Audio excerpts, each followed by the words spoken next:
Paano kung ang universo ay tahimik na nagpapadala ng isang mensahe at karamihan sa mga tao ay hindi ito napapansin? Habang unti-unting nagbubukas ang Marso 2026, nagsisimulang kumalat ang mga bulong tungkol sa isang misteryosong numero sa mga taong nag-aaral ng mga pattern, palatandaan, at mga nakatagong kahulugan sa pang-araw-araw na buhay. May ilan na naniniwala na ang numerong ito ay may dalang malakas na enerhiya, isang enerhiyang maaaring makaapekto sa swerte, mga oportunidad, at maging sa mga hindi inaasahang pagpapalang pinansyal bago matapos ang buwan. Ngunit narito ang kakaibang bahagi, maaaring nakita na ng maraming tao ang numerong ito nang hindi nila namamalayan ang tunay nitong kahalagahan. Ang tanong ay makikilala mo ba ito sa tamang oras? Manatili ka hanggang sa huli dahil bago matapos ang video na ito, maaari mong matuklasan ang lihim na numerong pinag-uusapan ng lahat. Mula pa sa simula ng panahon, naniniwala na ang mga tao na ang mga numero ay higit pa sa mga simpleng simbolo na ginagamit lamang sa pagbibilang. Sa maraming kultura sa buong mundo, pinaniniwalaan na ang mga numero ay may dalang mga nakatagong kahulugan, makapangyarihang enerhiya, at minsan ay mga mensahe mula sa universo.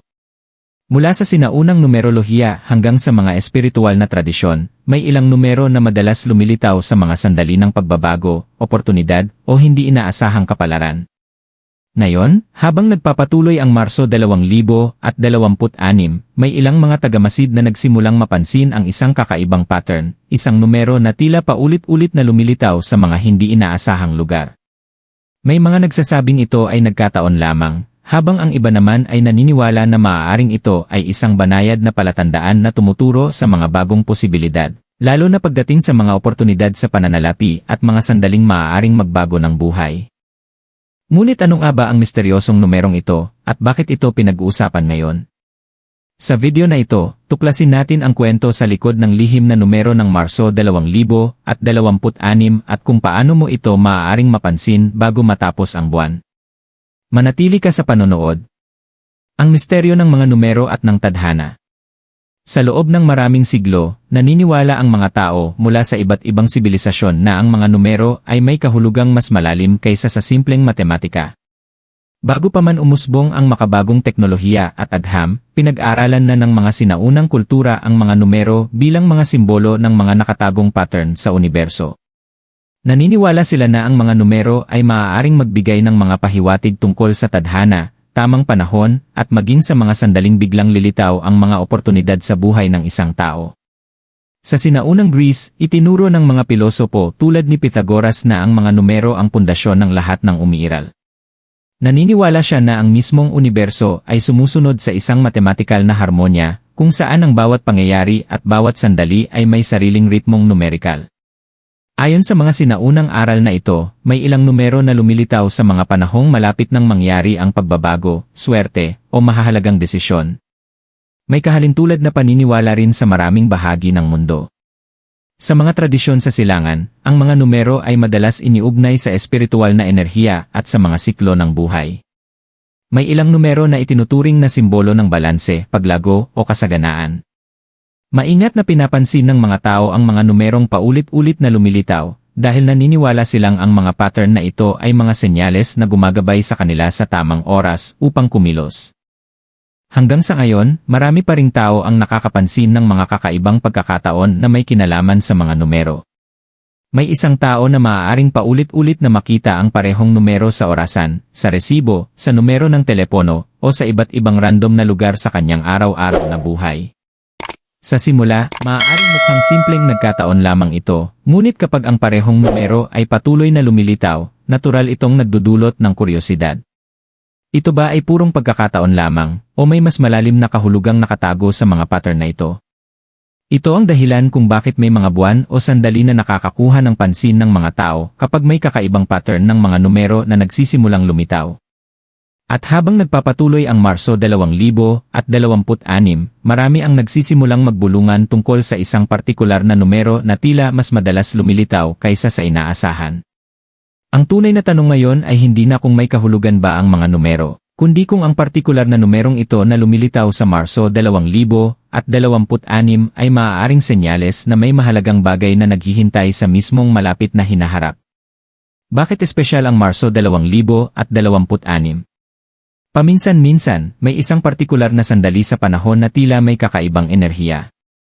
Mahirap itong ipaliwanag, ngunit maraming tao ang nagsasabing nararamdaman nila ito, isang banayad na pagbabago sa paligid, na para bang may mahalagang bagay na tahimik na nagaganap sa likod ng mga pangyayari.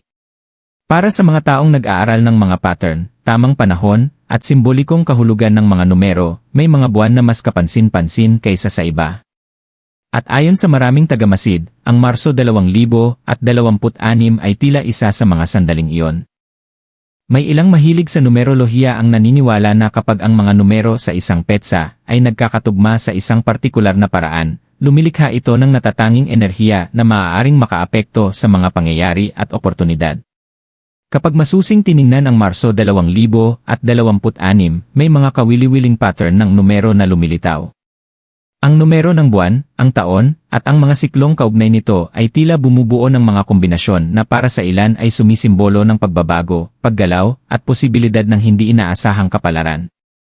Ngunit ang mas nagpapakaintriga sa buwang ito ay hindi lamang ang mga numero sa kalendaryo. Ito rin ang kakaibang dami ng mga kwento na ibinabahagi ng mga tao. Sa social media, sa mga pag-uusap, at sa pang-araw-araw na talakayan, may mga individual na nagsasabing paulit-ulit nilang napapansin ang parehong numero sa kanilang pang-araw-araw na buhay. May ilan na nagsasabing nakita nila ito sa orasan sa kalagitnaan ng gabi. Ang iba naman ay napansin ito sa mga resibo, address, o sa mga random na plaka ng sasakyan habang abala sa kanilang mga gawain. Sa una, maaaring magmukhang simpleng nagkataon lamang ang mga ganitong pangyayari. Pagkatapos ng lahat, napapalibutan tayo ng mga numero araw-araw. Ngunit kapag ang parehong numero ay nagsimulang lumitaw sa iba't ibang lugar, sa iba't ibang tao, sa loob ng parehong panahon, nagsisimulang lumaki ang kuryosidad. May ilan na naniniwala na ang mga paulit-ulit na paglitaw na ito ay resulta lamang ng pagiging mas mapansin ng isip sa mga pattern na dati nitong hindi pinapansin. Ngunit may iba naman na naniniwala na maaaring may mas malalim na nangyayari, na may mga numerong lumilitaw sa mga panahong tahimik na nabubuo ang mga bagong oportunidad. Unti-unting naging isa sa mga sandaling binabantayan ng maraming tao ang Marso 2026. Marami ang nagtatanong ng parehong tanong, kung may misteryosong numero nga na paulit-ulit na lumilitaw ngayong buwan, maaari kaya itong tumuturo sa isang sandali ng pagbabago na hindi pa ganap na nahahayag. At dito na papasok ang pinakakapanapanabik na bahagi ng kwento, ang pagtuklas sa mismong numerong ito. Ang pagkatuklas sa lihim na numero. Ang kwento ng misteryosong numerong ito ay hindi nagsimula sa isang malaking anunsyo o dramatikong hula. Sa katunayan, nagsimula ito ng tahimik nang may ilang tao na simpleng nakapansin ng kakaiba sa kanilang pang-araw-araw na buhay. Sa simula, ang mga sandaling ito ay parang mga karaniwang pagkakataon lamang. May isang taong sumilip sa orasan at napansin ang parehong numero na paulit-ulit na lumilitaw. May isa naman na nakita ito na nakaprint sa resibo matapos bumili ng isang bagay. May iba pang nakapansin ito sa plaka ng sasakyan habang nakaupo sa trapiko. Kung isa-isahin, tila wala itong gaanong kahulugan.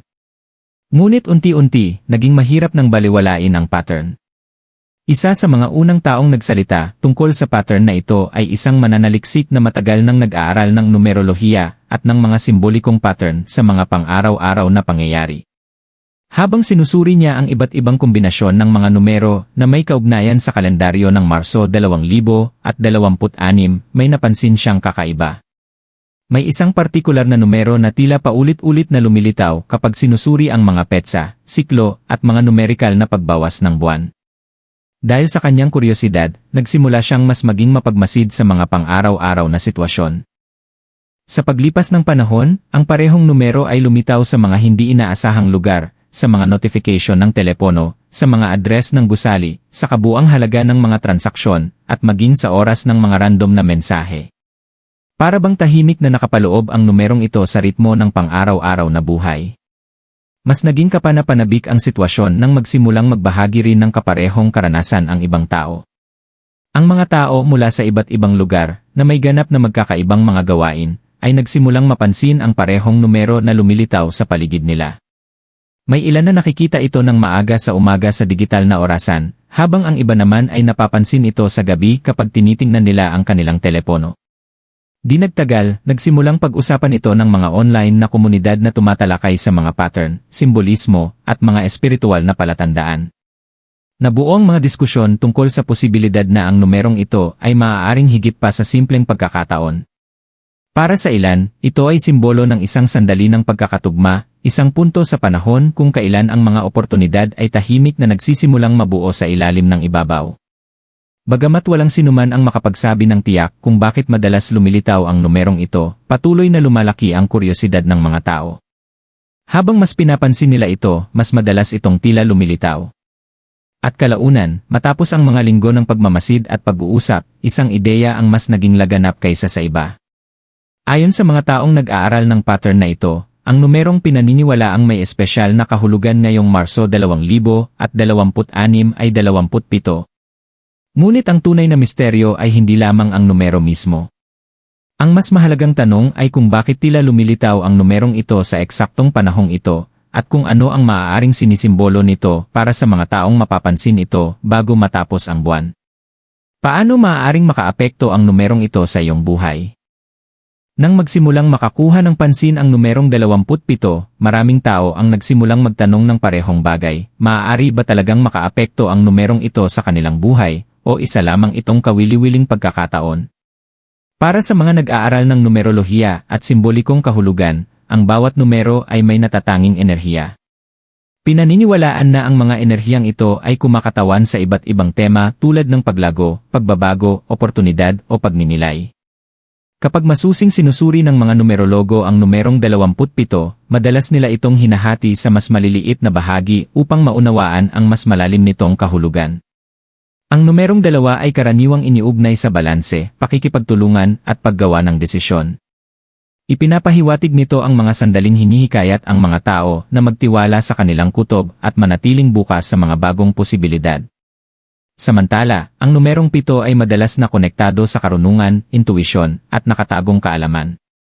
Sa kasaysayan, ang numerong 7 ay madalas lumilitaw sa mga espiritual na tradisyon, sinaunang aral, at mga kwento tungkol sa pagtuklas at pag-unawa. Kapag pinagsama ang dalawang numerong ito upang mabuo ang 27, marami ang naniniwala na lumilikha ito ng isang makapangyarihang mensahe tungkol sa oportunidad na dumarating sa pamamagitan ng pagiging mapagmasid. Ayon sa ilang numerologo, ang numerong 27 ay sumisimbolo ng isang sandali kung kailan maaaring mapansin ng isang tao ang isang mahalagang bagay na hindi napapansin ng iba. Kinakatawan nito ang pagiging present, ang pagbibigay pansin sa paligid, at ang pagkilala sa mga pagkakataong tahimik na lumilitaw sa pang-araw-araw na sitwasyon. Halimbawa, isipin ng isang tao na matagal nang naghihintay ng isang oportunidad sa pananalapi, ngunit hindi sigurado kung kailan darating ang tamang panahon. Bigla niyang mapapansin ang numerong 27 na paulit-ulit na lumilitaw sa kanyang pang-araw-araw na gawain, maaaring sa isang resibo na may kabuuang halagang 27. Sa isang bus na dumating ng 9 oras 27 minuto, o sa isang mensaheng natanggap eksaktong 2 oras 27 minuto.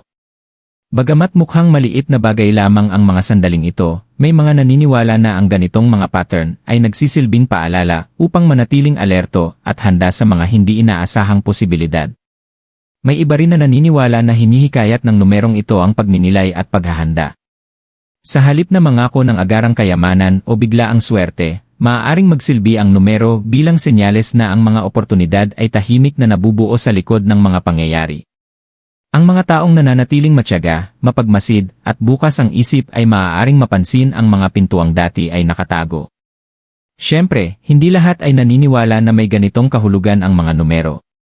Madalas sabihin ng mga skeptiko na likas lamang sa isip ng tao ang maghanap ng mga pattern kahit wala naman talaga. Ngunit para sa mga taong mahilig tuklasin ang simbolismo at mga nakatagong koneksyon, ang mga numerong tulad ng 27 ay nagsisilbing paalala na minsan ang pinakakawili-wiling sandali sa buhay ay nahahayag sa pamamagitan ng pinakamaliit na detalye. At kung ang numerong ito nga ay may dalang mensahe para sa Marso 2026, ang susunod na tanong ay mas lalo pang nakakaintriga. Paano nga ba maaaring gamitin ng isang tao ang numerong ito bago matapos ang buwan?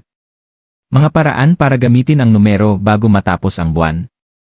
Nang magsimulang pag-usapan ng mga tao ang numerong 27 at ang posibleng kahulugan nito ngayong Marso 2026, mabilis na napalitan ng pagkilos ang kanilang kuryosidad. Marami ang nagsimulang magtanong kung may paraan bang sadyang gamitin ang numerong ito sa kanilang pang-araw-araw na gawain bago matapos ang buwan. Bagamat walang numero na kayang agad na baguhin ang buhay ng isang tao, naniniwala ang mga mahilig sa simbolismo na ang maliliit na aksyon na konektado sa mga makabuluhang numero ay maaaring makatulong upang maging mas mulat at mas nakatuon ang isip. Isang simpleng paraan na ginagawa ng iba ay ang mas pagbibigay pansin sa mga sandali kung kailan natural na lumilitaw ang numerong 27. Halimbawa, maaaring mapansin ng isang tao ang oras na 2:27 sa orasan o makita ang numero sa isang resibo, address ng bahay, o kahit sa isang random na numero ng telepono. Sa halip na baliwalain ito, may ilan na itinuturing itong banayad na paalala upang sandaling huminto at isipin ang kanilang mga layunin, mga desisyon, o mga paparating na oportunidad. May iba naman na mas pinipili ang mas sinadyang paraan.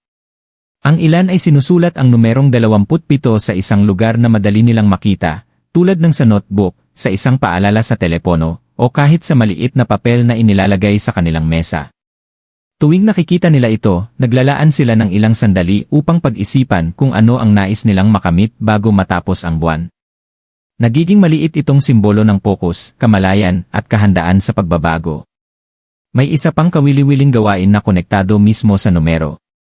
Halimbawa, maaaring maglaan ng isang tao ng 27 minuto bawat araw upang magtrabaho sa isang personal na layunin, matuto ng bagong bagay, o ayusin ang kanilang pananalapi. Sa pag-ugnay ng isang positibong gawain sa numerong ito, ang simbolo ay nagiging tanda ng pag-unlad at paglago. May mga tao rin na pumipili ng mga makabuluhang petsa na may kaugnayan sa numero. Habang lumilipas ang Marso, nagiging mas kapansin-pansin ang ika-27 na araw ng buwan para sa mga sumusunod sa pattern na ito. Maaari nilang gamitin ang araw na iyon upang gumawa ng mahalagang desisyon, magsimula ng bagong plano, o gawin ang isang hakbang na matagal na nilang ipinagpapaliban.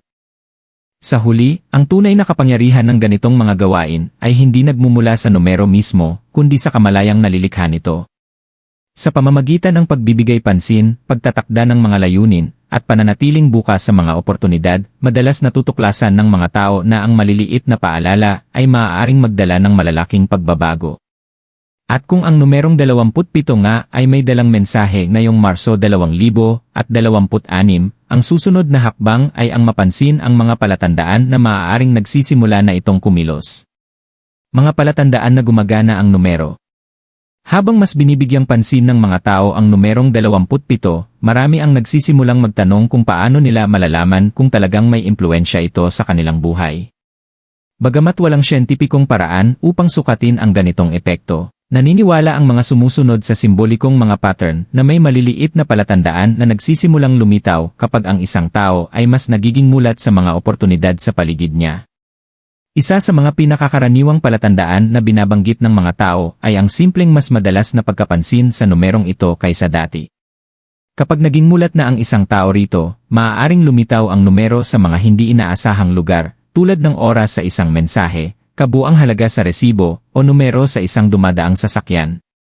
Para sa marami, ang paulit-ulit na paglitaw na ito ay parang banayad na paalala upang manatiling alerto at present sa kasalukuyang sandali. Ang isa pang palatandaan ay maaaring isang biglaang pakiramdam ng kalinawan kapag gumagawa ng mga desisyon. Minsan, ang mga oportunidad na dati ay tila magulo o hindi tiyak ay nagsisimulang maging mas malinaw. Maaaring biglang mapagtanto ng isang tao na dumating na ang tamang sandali upang kumilos, mag-apply sa isang bagong pagkakataon, o ipagpatuloy ang isang plano na matagal na niyang pinag-aalangan. May iba naman na nagsasabing napapansin nila ang maliliit na positibong pagbabago sa kanilang pang-araw-araw na gawain. Hindi man ito mga dramatikong pangyayari, maaaring ito ay mga banayad na pagbuti, tulad ng hindi inaasahang pag-uusap, kapaki-pakinabang na payo mula sa ibang tao, o isang pagkakataon na lumilitaw sa tamang oras. Maging ito man ay simpleng pagkakataon lamang o isang makabuluhang pattern, ang mga sandaling ito ay kadalasang naghihikayat sa mga tao na manatiling bukas ang isip, mausisa, at handa sa anumang maaaring dumating sa susunod. Habang patuloy na lumilipas ang Marso 2026, ang kwento tungkol sa misteryosong numerong 27 ay nagpapaalala sa atin ng mas malalim na bagay tungkol sa paraan ng pagdanas ng mga tao sa buhay. Minsan, ang pinakakawili-wiling mga posibilidad ay hindi dumarating sa pamamagitan ng malalakas na anunsyo o dramatikong pangyayari, kundi sa pamamagitan ng mga tahimik na sandali ng kamalayan. Ang isang numero sa orasan, sa resibo, o sa isang random na palatandaan ay maaaring mukhang maliit na bagay, ngunit maaari nitong hikayatin ang isang tao na sandaling huminto at pag-isipan ang direksyong tinatahak niya. Naniniwala man ang isang tao sa numerolohiya o simpleng nasisiyahan lamang sa pagtuklas ng mga pattern, ang tunay na halaga ng kwentong ito ay nasa paalala na manatiling mapagmasid. Madalas lumilitaw ang mga oportunidad kapag handa ang mga tao na mapansin ang mga ito. Kapag ang isang tao ay nagiging mas mulat sa kanyang paligid, sa kanyang mga desisyon, at sa kanyang mga layunin, natural niyang nagsisimulang makita ang mga pagkakataong dati ay hindi niya napapansin. Kaya habang nagpapatuloy ang buwan, ang numerong 27 ay maaaring magsilbing isang simpleng simbolo, isang paalala na manatiling alerto, manatiling may pag-asa, at manatiling bukas sa mga hindi inaasahang posibilidad. Ngayon naman ay gusto kong malaman ang tungkol sa iyo. Habang patuloy na lumilipas ang mga araw ng Marso, panatilihing bukas ang iyong mga mata at bigyang pansin ang mga numerong lumilitaw sa paligid mo. Kung mapapansin mong lumilitaw ang numerong 27 sa mga hindi inaasahang lugar, tulad ng sa orasan, sa resibo, o kahit sa isang ganap na random na sitwasyon, sandaling huminto at isipin kung ano ang nangyayari sa eksaktong sandaling iyon. Isa lang ba itong pagkakataon, o lumitaw ba ito habang iniisip mo ang isang mahalagang desisyon o oportunidad? Ibahagi ang iyong karanasan sa comment sa ibaba at sabihin sa amin kung saan mo nakita ang numerong 27. At kung gusto mo ang pagtuklas ng mga misteryosong palatandaan, mga nakatagong kahulugan, at mga kahanga-hangang pattern, huwag kalimutang i-like ang video na ito at mag-subscribe para sa mas marami pang kwento na tulad nito.